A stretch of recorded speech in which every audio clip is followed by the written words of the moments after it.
What if I told you that the most powerful force in Middle-earth wasn't magic, wasn't strength, wasn't even destiny, but something so ordinary, so humble, that we walk past it every single day without noticing? What if the secret to changing the world has been hiding in plain sight, carried in the hearts of the smallest, most overlooked creatures ever created in fantasy literature? This isn't a story about heroes wielding swords or wizards casting spells. This is about something far more radical, something that will make you question everything you thought you knew about courage, about power, and most importantly, about yourself. J.R.R. Tolkien spent decades of his life creating Middle-earth, but of all the beings he brought to life, elves, wizards, kings, warriors, he saved his most profound truth for the Hobbits. These creatures who love comfort, who prefer second breakfast, to adventure, who would rather tend their gardens than face darkness. These unlikely heroes carry within them a kind of courage that our world has forgotten exists. And here's what's shocking. Tolkien wasn't just telling a fantasy story. He was holding up a mirror to show us something we've lost, something we desperately need to reclaim. Think about this for a moment. When Frodo Baggins stands at the edge of the Shire, about to embark on a journey that terrifies him, he doesn't have superhuman strength. He doesn't have special training. He doesn't even really want to go. He's afraid. He's small. He's completely ordinary. And yet, he takes that first step anyway. This is where Tolkien reveals something extraordinary about the nature of real courage. It's not the absence of fear. It's not confidence or bravado. It's the quiet decision to do what must be done, even when every fiber of your being is screaming at you to stay safe, to stay comfortable, to stay home. But let's dig deeper, because what Tolkien understood about hobbits goes far beyond simple bravery. Throughout The Lord of the Rings and The Hobbit, we see hobbits confronted with evil and darkness on a scale they cannot comprehend. They face ringwraiths, dragons, orcs, the corrupting power of the One Ring itself. And time again, what saves them isn't power. It's not some hidden strength that suddenly manifests. It's something else entirely. It's their very ordinariness. It's their attachment to simple things, good earth, honest food, loyal friendship, peaceful days. While everyone else in Middle-earth is concerned with power, with dominion, with greatness, hobbits remain stubbornly attached to small, humble, beautiful things. Tolkien himself lived through 2 world wars. He saw the machinery of industrial warfare. He watched empires clash. He witnessed what happens when human beings become obsessed with power and domination. And what did he choose to place at the center of his greatest work? Not a warrior king, not a powerful wizard, but a hobbit. A creature who represents everything the modern world tells us is weak, everything that progress and ambition tell us to leave behind. This wasn't an accident. This was Tolkien's most radical statement. The meek, the humble, the ordinary, they are the ones who will save the world. Consider Samwise Gamgee for a moment. Here is a character who embodies everything our culture tells us doesn't matter. He's a gardener. His greatest love is growing things. He has no illusions about himself, no grand ambitions, no desire for glory. When he follows Frodo into darkness, he doesn't do it because he thinks he's special. He does it because Frodo is his friend, and his friend needs him. That's it. That's the whole reason. And yet, Sam becomes perhaps the most crucial figure in the entire quest. At the moment when Frodo finally breaks under the weight of the ring, when even the ring-bearer cannot take another step, it's Sam who carries him. It's Sam who refuses to give up. It's Sam whose simple, stubborn loyalty saves Middle-earth. What Tolkien is showing us here is profound. He's saying that the qualities we dismiss as ordinary, loyalty, persistence, kindness, love of simple beauty, these aren't weaknesses. They're the foundation of all real strength. While everyone else is looking up at the powerful, at the dramatic, at the extraordinary, Tolkien asks us to look down, to see the small, the overlooked, the dismissed. And there, in what we've been taught to ignore, lies the power to change everything. Now, let's talk about what this means for you, for your life, for the battles you face every single day. We live in a world obsessed with extraordinary achievement, with standing out, with being special, with going big or going home. We're constantly bombarded with messages telling us that if we're not exceptional, we don't matter. If we're not the best, the brightest, the most successful, then what's the point? We measure ourselves against impossible standards and feel like failures when we can't reach them. We look at our ordinary lives, our ordinary struggles, our ordinary fears, and we think we're not enough. But here's what Tolkien knew, and what the Hobbits teach us. That whole framework is a lie. The idea that only the extraordinary matters, that only grand gestures and heroic moments count, it's not just wrong, it's the very thing that's destroying us. Because when we believe that only the exceptional has value, we miss the truth that's been right in front of us all along. The small acts, the daily choices, the quiet persistence, the simple kindness, these are what actually change the world. Not sometimes, not occasionally, but always. Think about Bilbo Baggins at the beginning of The Hobbit. He's perfectly content in his comfortable hobbit hole, smoking his pipe, eating his meals, living his peaceful life. When Gandalf shows up, talking about adventures, Bilbo's first instinct is to say no, to close the door, to protect his comfortable existence. And you know what? That's completely understandable. That's completely human. We all have that voice inside us that says, stay safe. Don't risk it. You're fine where you are. Why would you step into the unknown? But Bilbo takes the journey anyway.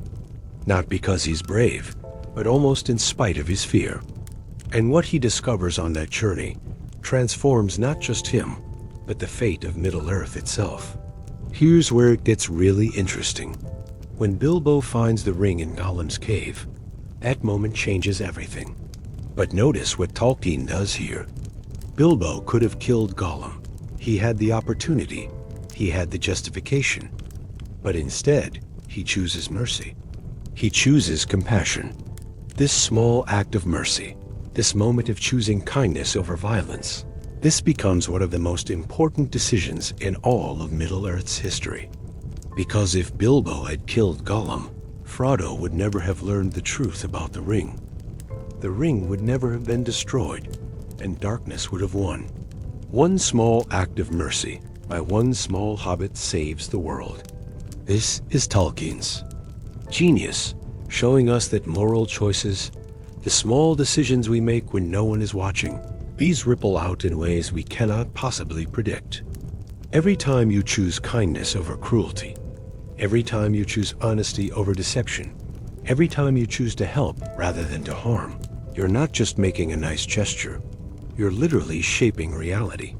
You're choosing what kind of world will exist. The Hobbits teach us that there are no small moral choices.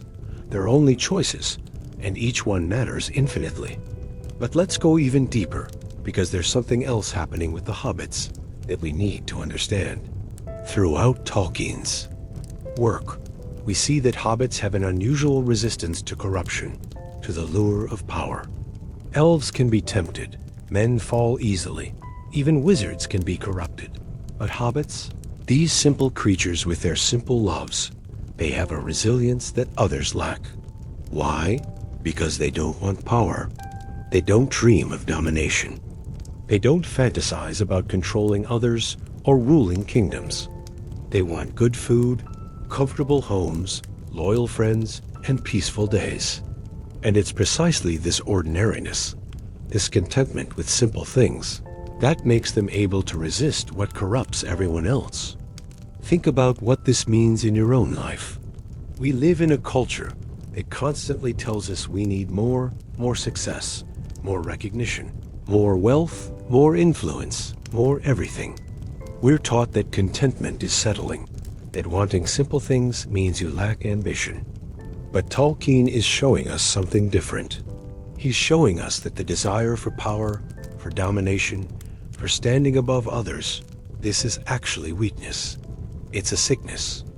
And the cure, the antidote to this poison, is to find genuine contentment in ordinary beauty, in simple joys, and humble work. This doesn't mean giving up on growth or improvement. It means understanding what actually matters. It means recognizing that a life well lived isn't measured by how high you climb or how many people know your name. It's measured by the quality of your relationships, by the kindness of your actions, by your faithfulness to what is good and true and beautiful. The hobbits know this instinctively. They don't need to learn it because they've never forgotten it. But we've forgotten it completely, and Tolkien is trying desperately to help us remember. Now let's talk about the journey itself, about what it means to keep going when everything in you wants to stop. Frodo's journey to Mount Doom is one of the most powerful metaphors ever created for the human experience of suffering and endurance. Every step gets harder. The ring gets heavier. The darkness grows stronger. Frodo is literally being destroyed by what he carries, and he knows it. He knows this quest is killing him. He knows he won't come back the same, and yet he continues. Not because he's strong enough, but because it must be done. This is the kind of courage that Tolkien is really talking about. Not the courage of the battlefield, not the courage of the moment, but the courage of the long, grinding, terrible journey. The courage to take the next step when you're exhausted, when you're in pain, when you've lost hope, when you can't remember why you started, when every voice is telling you to give up. This is the courage that parents show when they sacrifice for their children year after year. The courage that caregivers show when they tend to the sick and dying. The courage that ordinary people show when they face chronic illness or poverty or loss, and still somehow find a way to be kind, to be generous, to keep their humanity intact. This is not the courage that gets celebrated in our culture. We celebrate the dramatic rescue, the heroic moment, the grand gesture. But Tolkien is saying the real heroism is in the dailiness and the persistence, in continuing to choose what is right, even when no one is watching and no one will ever know, and there will be no reward. Frodo's journey up Mount Doom isn't glorious. It's agonizing, it's degrading, it's brutal. And that's exactly the point. Real courage isn't pretty. It's not inspiring to watch.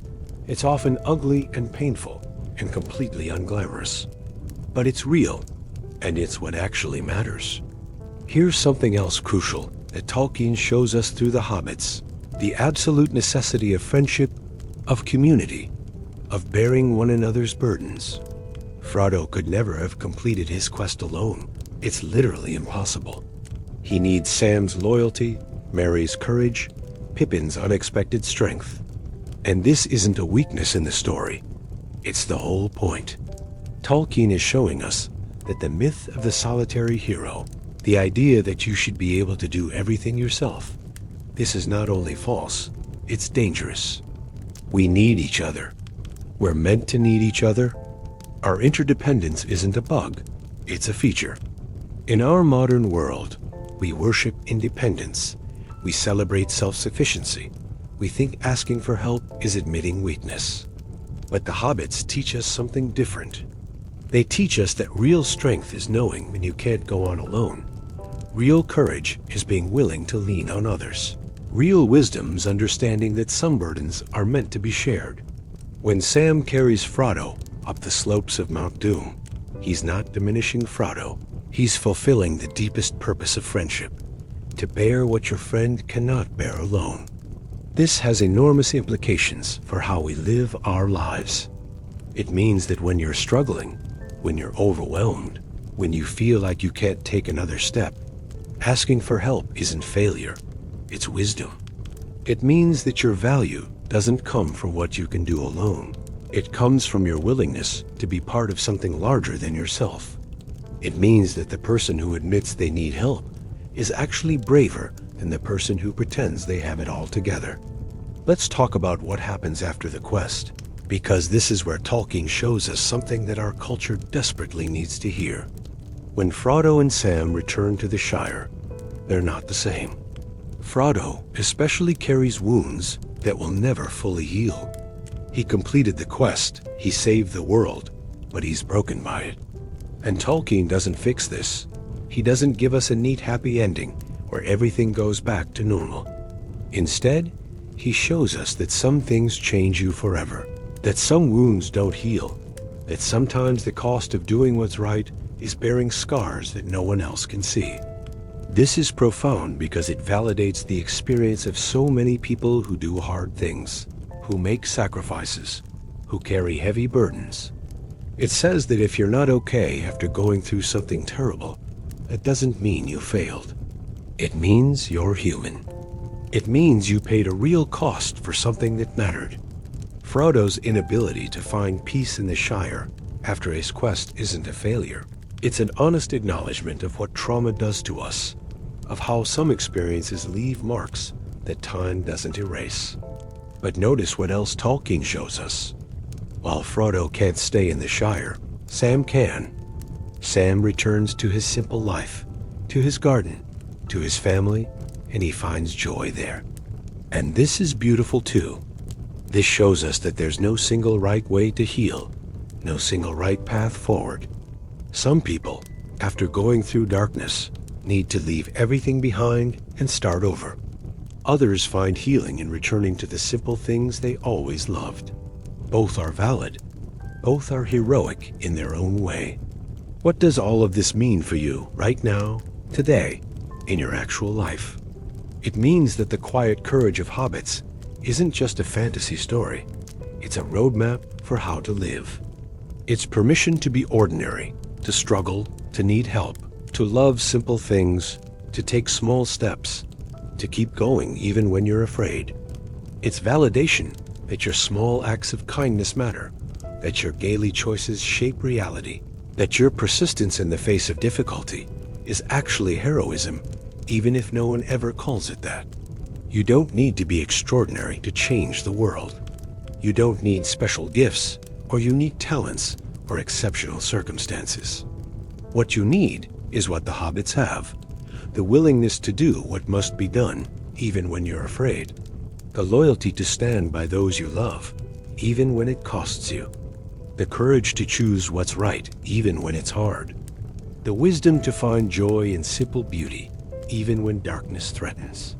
These aren't superhuman qualities, they're human qualities. They're what we all have access to if we're willing to claim them. Tolkien spent his whole life creating Middle-earth. But the truth he was really trying to tell us is this: that greatness isn't what we think it is. That power isn't where we've been looking for it. That the future of the world depends not on the strong or the wise or the mighty, but on ordinary people making ordinary choices to do what's right. The hobbits aren't allegories. They're not symbols. They're mirrors. They're showing us what we are, what we could be, what we're meant to be. Every time you choose kindness when cruelty would be easier, you're being a hobbit. Every time you persist when giving up would be simpler, you're being a hobbit. Every time you find joy in something simple and beautiful, while the world screams that you should want more, you're being a hobbit. Every time you help someone who can never repay you, every time you tell the truth when a lie would serve you better, every time you take a step forward, even though you're terrified, you're living out the quiet courage that Tolkien spent his life trying to show us. This isn't about being nice. This isn't about being passive. This isn't about accepting the world as it is. The hobbits change Middle-earth. They overthrow evil. They transform reality itself. But they do it not through power or domination. They do it through persistence, through loyalty, through mercy, through their stubborn refusal to let darkness win. They do it by being exactly who they are: small, ordinary, afraid, and yet somehow brave enough to take the next step anyway. The world tells you that you're not enough, that you need to be more, do more, achieve more, that your ordinary life doesn't matter. Tolkien is telling you something different. He's telling you that your small acts of courage are reshaping reality, that your quiet persistence is more powerful than empires, that your simple kindness is literally saving the world. Not metaphorically, not in some distant abstract sense, but really, truly, actually changing what exists and what will exist. This is why the hobbits matter. This is why Tolkien gave them the ring, gave them the quest, made them the heroes. Because he knew that the crisis of our time isn't a lack of power or knowledge or resources. It's a crisis of meaning, a crisis of purpose, a crisis of understanding what actually matters. We've been told for so long that only the exceptional counts that we've forgotten the truth. That civilization isn't built by heroes. It's built by ordinary people making ordinary choices every single day to be kind, to be honest, to be faithful, to be brave in small ways. You are a hobbit. Not in some cute metaphorical sense, but really, truly, in the way that matters most. You wake up every day in your comfortable life. You face things that scare you. You carry burdens you didn't ask for. You make choices that no one else will ever know about. And those choices matter. They matter infinitely. Every act of kindness, every moment of courage, every time you choose what's right over what's easy, you're participating in the great battle between light and darkness. And you're choosing light. The quiet courage of hobbits will change how you see yourself, because it reveals that everything you've been taught about strength and weakness, about importance and insignificance, about who matters and who doesn't, all of it is backwards. The small matter. The ordinary matter. You matter. Not because you're exceptional, but because you're here, because you're human, because you have the choice every single moment to do what's right or what's wrong, to add light to the world or to add darkness, and that choice is never insignificant, never unimportant, never too small to matter. Tolkien gave us the hobbits as a gift, as a reminder of who we are and who we could be. They show us that courage doesn't mean being unafraid. It means acting despite fear. They show us that strength doesn't mean dominating others. It means bearing your own burdens and helping others bear theirs. They show us that a life well lived isn't measured by accomplishments or accolades, but by faithfulness, by kindness, by love of what is good and beautiful and true. They show us that the world is changed not by the powerful, but by the persistent, not by those who seek glory, but by those who simply do what must be done. So the next time you face something that scares you, remember Frodo taking that first step out of the Shire. The next time you feel too small to matter, remember that it was the smallest of all races who saved Middle-earth. The next time you're tempted to think that only grand gestures count, remember Bilbo's mercy toward Gollum. Remember Sam carrying Frodo. Remember every small choice that rippled out to change everything. The next time you feel like giving up, remember that Frodo wanted to give up 1,000 times and kept going anyway. Not because he was strong enough, but because he decided that the journey mattered more than his comfort. This is the truth that Tolkien spent his life trying to tell us. The truth that our world desperately needs to hear. The truth that the quiet courage of hobbits reveals. You don't need to be more than you are. You need to be exactly what you are, fully, courageously, persistently. You need to take the next step, even when you're afraid, to choose kindness even when it costs you, to love what is simple and beautiful, even when the world tells you it's not enough, to believe that your small acts of courage are quite literally changing the world, because they are. The hobbits teach us that the meek really will inherit the earth, not through weakness, but through a kind of strength that the powerful can't understand and can't defeat. The strength of ordinary goodness, of persistent love, of quiet courage that refuses to surrender no matter how dark things get. This isn't fantasy. This is the deepest truth about reality itself. This is how the world actually works. This is how it's always worked. The small matter, the ordinary matter. You matter. And the courage to believe that, to live like it's true, To act like your choices shape reality. That's the quiet courage of hobbits, and it will change everything.